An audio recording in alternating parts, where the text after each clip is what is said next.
It happened in public. The ballroom was all soft gold light and polite laughter, the kind that comes from people who know they're being seen. Crystal glasses, auction paddles, a jazz trio working hard to sound effortless.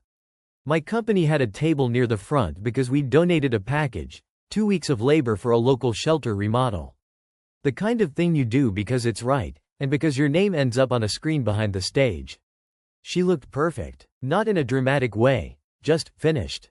Hair pinned the way she knows I like, black dress that fit like it was made for her, a small smile that never seemed to touch her eyes anymore, but I told myself that was lighting.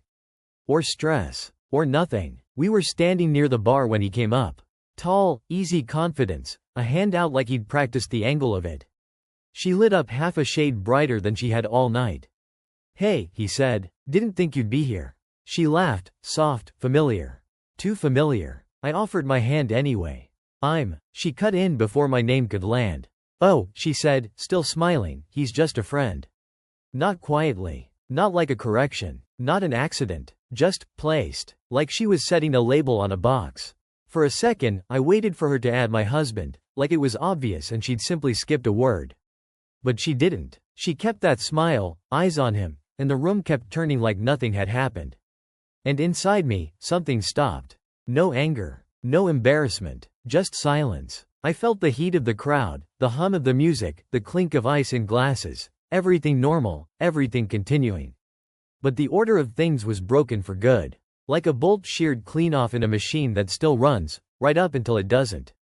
I nodded once, slow, like I was agreeing with a plan I hadn't been told about. "Friend," I repeated, tasting how small the word was. She didn't look at me. Not once. And that was the moment I understood where I stood, without anyone needing to say it louder. Before that night, our life had the clean, ordinary shape I'd always trusted. I'm up early by habit, boots on, coffee black, lunch packed without thinking. I run crews for a commercial contractor, mostly renovations and tenant build-outs. The work is loud, physical, and simple in the way that good work can be. Schedules, materials, inspections, weather, payroll. You solve what's in front of you, then you go home. Home used to feel like the reward for keeping everything moving. She'd be in the kitchen when I came in, barefoot, hair up, something simmering. We'd talk in short pieces while we moved around each other. Who needed what from the store? Which weekend was her sister's birthday? Whether the dog's vet appointment was Tuesday or Thursday. Little conversations that didn't mean anything on their own, but added up to a life that made sense. We weren't perfect. I knew that. Nobody is. We had our routines and our quiet frictions, my long hours, her need for plans, the way I'd default to fixing instead of listening. But we spoke the same language when it mattered. If something broke, you repaired it. If something was off, you adjusted. That was how I'd always handled everything. There had been signs. They weren't loud. They weren't the kind you point at and say, "There." Proof. They were small changes in the edges of our days. More late nights that came with thin explanations. Work ran long. I got pulled into a thing. I lost track of time. Her phone face down more often. A new passcode she said was, just for security, delivered with a laugh like I was being silly for noticing. New names sliding into conversation. People I'd never met, plans I wasn't part of. A few weekends where she was suddenly booked, when we used to decide things together.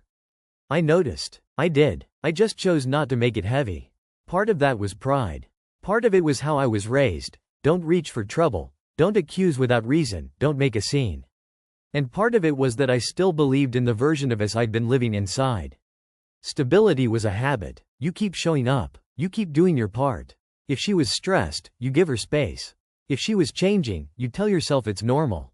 People shift. Seasons change. You don't panic every time the wind turns. So I did what I always do. I worked more. I kept the bills paid. I planned ahead. I booked the hotel for our anniversary weekend even though she seemed distracted when I mentioned it. I filled the quiet with responsibility, like responsibility could hold the place together. And in smaller moments, I tried to reconnect without making it obvious. A hand on her lower back when we walked through a store. A text at lunch just to check in. Picking up her favorite pastry when I stopped for supplies. She accepted it all politely, like a customer taking change. That's what it felt like, looking back. Polite. There were still good mornings. Still shared jokes. Still a movie on the couch with her feet tucked under my leg. But the warmth wasn't consistent anymore. It flickered. I'd reach for it and sometimes my hand would close on air. I told myself it was the world. Money. Stress. The news. Her workload. My hours. Anything that let me keep the story intact. By the time the charity gala came around, I honestly believed we just needed a night out. A room full of people, a reason to dress up, a reminder that we were a unit. I didn't know I was walking into the moment where she would reduce me, with a smile, to something smaller than the life we'd built. I didn't know that the ordinary days I trusted so much were already being lived in two different versions, hers and mine. After that evening, I didn't ask questions. I didn't replay the moment out loud or demand an explanation in the car. I drove us home the same way I always did, hands steady on the wheel, radio low. She talked about the auction numbers, about who had donated what, about how successful the night had been. I nodded when required. Nothing in my voice changed because nothing needed to be said yet. But something in my sight adjusted, like a lens clicking into place. The next morning, I woke up before my alarm and lay still, listening to the house. Her breathing was even, turned away from me. I watched the ceiling fan complete its rotations and realized I wasn't wondering anymore. The need to understand had gone quiet. In its place was a simple awareness. I no longer trusted the surface of things.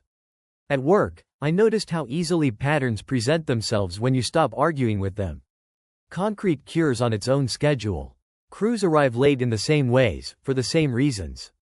Numbers don't lie if you stop rounding them in your head. I'd spent years learning how to read what was actually happening instead of what I hoped was happening. That skill followed me home. Her schedule became visible without effort. Which nights ran late, which excuses repeated word for word, which meetings landed on the same days of the week. I didn't check her phone. I didn't follow her. I didn't ask who she was with. I simply listened and remembered. The shift wasn't painful. That surprised me. It felt like stepping out of a room where the music had been too loud, realizing how tired your ears were. I stopped filling in gaps for her. Stopped translating her silences into stress or her distance into fatigue. I let her words stand on their own, without reinforcement. Once I did that, clarity arrived without drama. I saw how often she spoke in summaries instead of details. How her stories ended without texture. How she avoided timelines, preferring impressions. I noticed how she dressed differently on certain nights, how her energy lifted before leaving and dulled when she came back. Not guilt, just observation. I also noticed myself changing. I became quieter, not in a sulking way, but in a focused one. I stopped volunteering plans. I stopped asking for reassurance I already knew wouldn't come. I slept more deeply, strangely enough, because my mind wasn't spinning scenarios anymore. It was recording facts. What I understood then was simple. The moment at the gala hadn't created anything new. It had only removed my last reason to look away. When you stop protecting yourself from the truth doesn't rush you. It waits, calm, patient, certain that you'll catch up eventually. And I did. I didn't confront it. I didn't rehearse speeches in my head or imagine how the conversation would go. I didn't prepare arguments or collect leverage. What changed wasn't external. It was internal, and it was final. I accepted reality as it was. Not the version with explanations. Not the one where timing or stress or misunderstanding softened the edges. Just the plain shape of it. The version that didn't need my participation to exist. That acceptance didn't arrive with relief. It arrived with stillness. Outwardly, nothing changed. I kept my schedule. I left for work before sunrise and came home with dust in my hair and the smell of lumber still on my hands. I asked the same practical questions. I listened when she spoke. I nodded at the right moments. Anyone watching would have said we were fine. Stable. Married. Inside, I stepped out of a role I'd been playing without realizing it. I stopped trying to prove I was worth choosing. Stopped measuring myself against an invisible standard I'd never agreed to. Stopped waiting for her to notice what she already knew. That part of me, the one that leaned forward, that hoped, that adjusted, went quiet. Waiting is a form of effort. I let it go. There was a strange dignity in that. Not pride. Not coldness. Just alignment. The version of me inside finally matched the facts on the ground. I wasn't preparing to leave, but I wasn't preparing to stay either. I was no longer invested in outcomes I couldn't control. I noticed how much energy that freed. Conversations became simpler because I wasn't steering them. If she was distracted, I let her be distracted. If she was warm, I accepted it without mistaking it for progress. I stopped reading meaning into tone and timing. I took things at face value. Her words were her words. Her actions were her actions. I didn't blend them anymore. There was no bitterness in it. That surprised me too. I'd always assumed acceptance meant defeat. That letting go meant losing something essential. But what I felt instead was clarity. Like standing on solid ground after weeks on uneven footing. You don't celebrate it. You just stop compensating. I also stopped sharing parts of myself she hadn't asked for in a long time. My day stayed my day. My thoughts stayed my thoughts. Not out of punishment, out of accuracy. You don't offer intimacy where there's no space for it to land. At night, lying beside her, I no longer searched the dark for signs. I didn't measure the distance between us. I let the silence be what it was. Silence loses its power when you stop arguing with it. That was the turning point. Not a decision, not a declaration, just the moment I understood I didn't need to fix what I wasn't breaking. I wasn't angry. I wasn't afraid. I was done waiting. Observation didn't require effort. Once I stopped interfering, things surfaced on their own, like sediment settling in clear water. I didn't frame it as investigation. I didn't tell myself I was watching her. I was simply present, and present people notice what's actually happening. I noticed how her moods followed a rhythm that had nothing to do with me. Certain days she was light, almost buoyant, humming while she moved through the house. Other days she was distant, preoccupied, already gone before her keys left the counter. The pattern repeated often enough that it stopped feeling random. I noticed how questions were redirected instead of answered. Not lies, exactly. Just angles. If I asked when she'd be home, I got a range instead of a time. If I asked who she'd be with, I got a role instead of a name. People from work. A client thing. Words designed to end curiosity, not satisfy it. Her reactions were more telling than her explanations. When I changed plans without consulting her, she didn't mind. When I stayed late without warning, she barely noticed. When I stopped reaching for her in passing, she didn't ask why. The absence of response became its own answer. Distance isn't always loud. Sometimes it's the lack of friction. Two people moving past each other without resistance because they're no longer occupying the same space emotionally. Facts appeared without being hunted. Receipts left in jacket pockets. Calendar notifications glimpsed by accident. Familiar names recurring in unfamiliar contexts. I didn't catalog them. I didn't connect them into a story. I let them exist as individual truths, trusting that if they mattered, they'd align on their own. And they did. I paid attention to timing. How often her plans overlapped with my longest workdays. How her energy peaked right before leaving and drained on return. How Sunday evenings came with restlessness, like she was bracing for something instead of settling in. I also observed myself. I wasn't hurt in waves. I wasn't consumed by questions. I felt steady, alert, calm in a way that felt earned. I stopped sharing future plans that involved us without thinking. I began considering contingencies the way I do on a job site, quietly, responsibly, without panic. The truth didn't arrive as a single moment. It assembled itself piece by piece, each one small enough to ignore on its own, but impossible to deny together.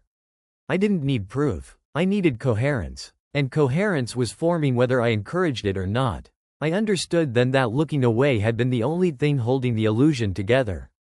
Once I stopped doing that, nothing dramatic was required. Reality has weight. It settles where it belongs.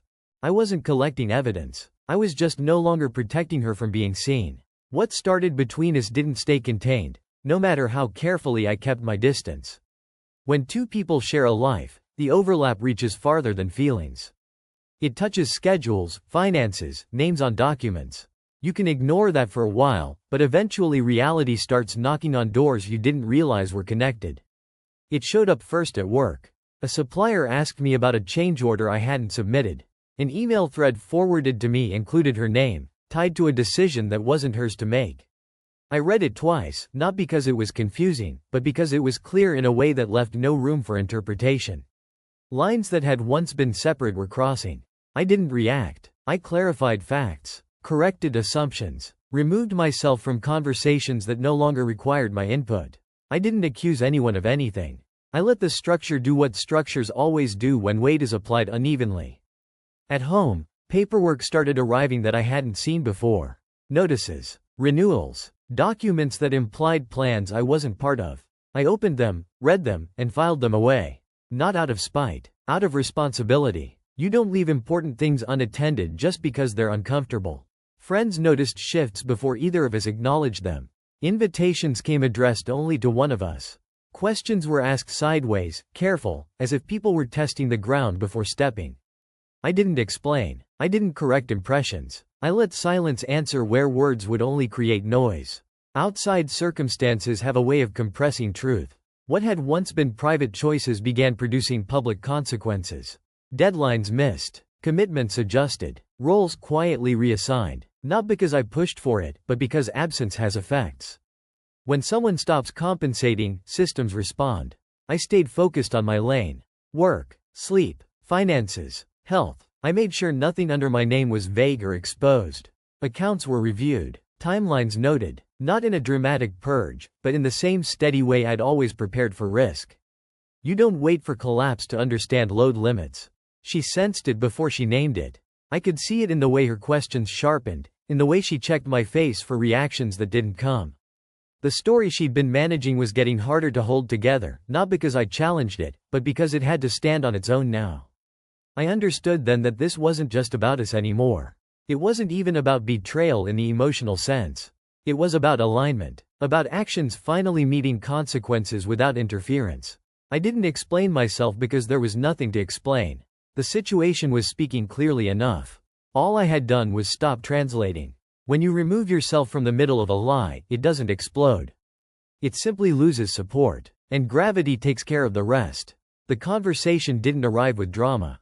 It came on an ordinary evening, after dinner, when the house was quiet enough that even small sounds felt deliberate.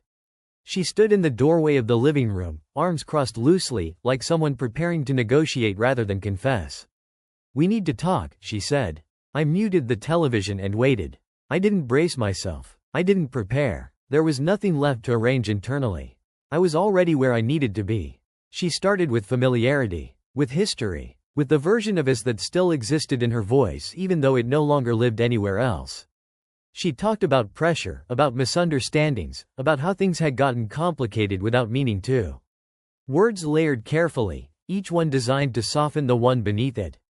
I listened. She apologized without naming anything specific. She explained without answering questions I hadn't asked. She tried to pull me back into the rhythm we used to have, where I filled in gaps, smoothed edges, carried weight that wasn't mine.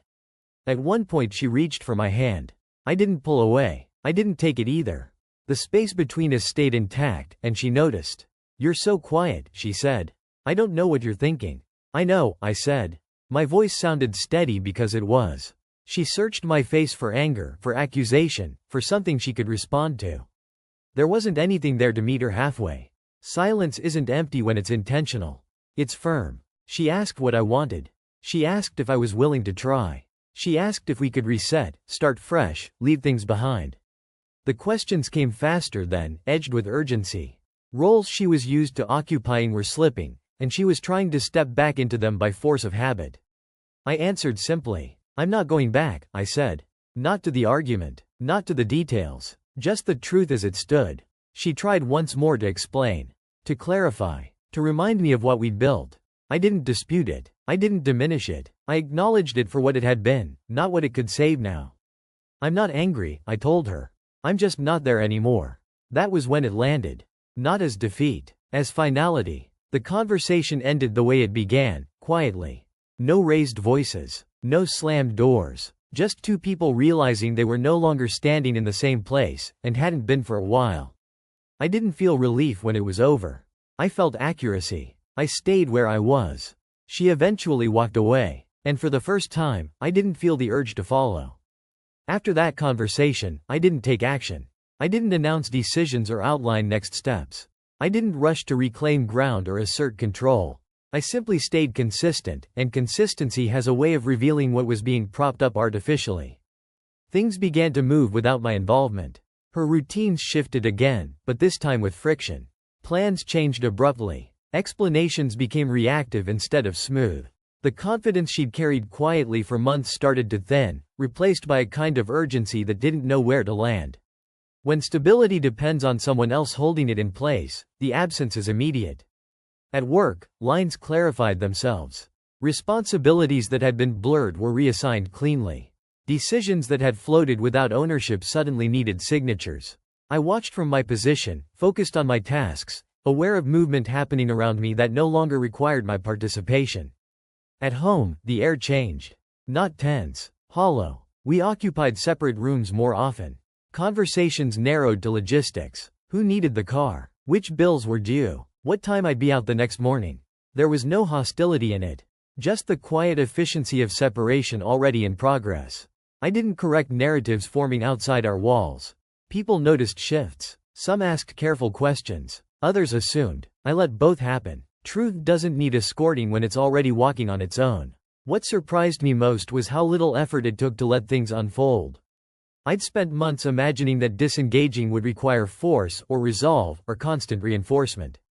It didn't. All it required was not stepping back into roles that no longer fit. Structures respond to load. When weight moves, balance adjusts.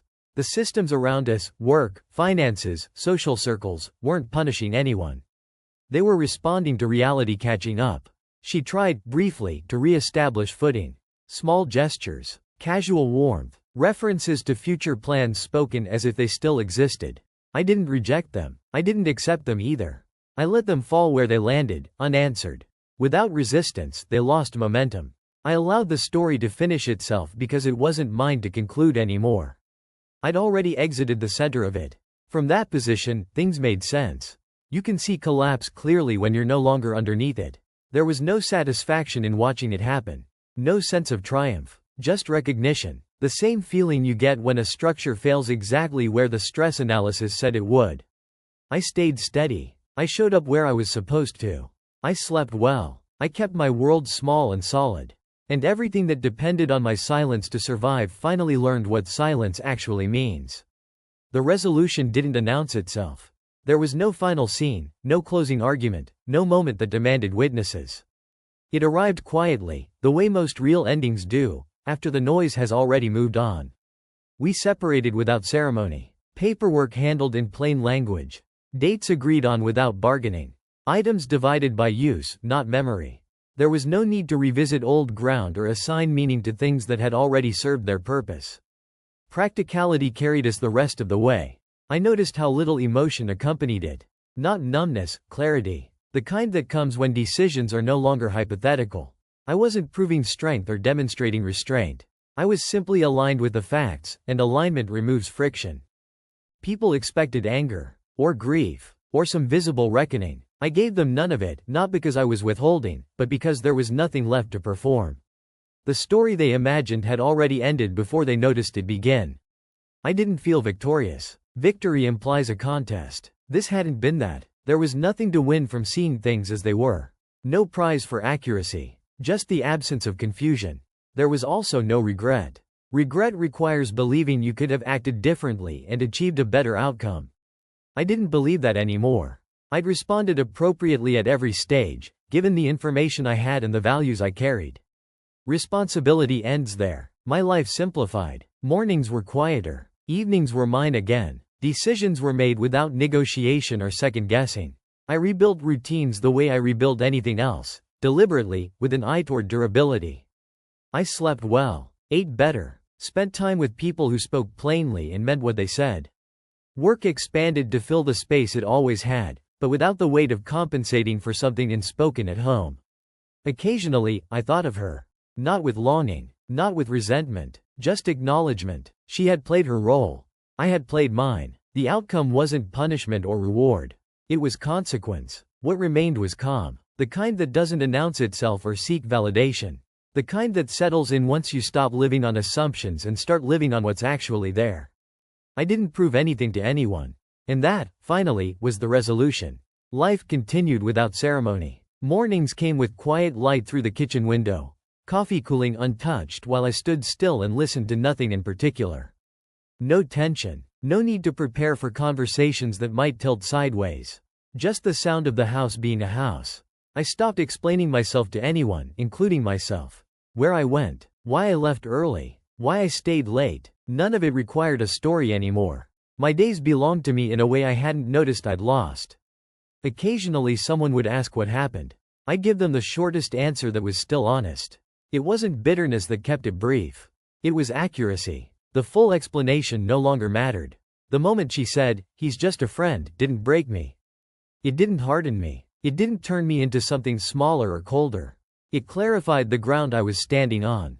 I understood then that stability isn't about holding on. It's about knowing when you're no longer being held. Walking away didn't feel like loss. It felt like alignment. I didn't need to rewrite the past or justify the ending. I carried forward what was solid and let the rest fall where it belonged. I slept without weight on my chest. I spoke without rehearsing. I moved forward without checking behind me. That was the real change. Not distance. Freedom from assumption. And the quiet knowledge that I no longer needed to stay where I had already been left.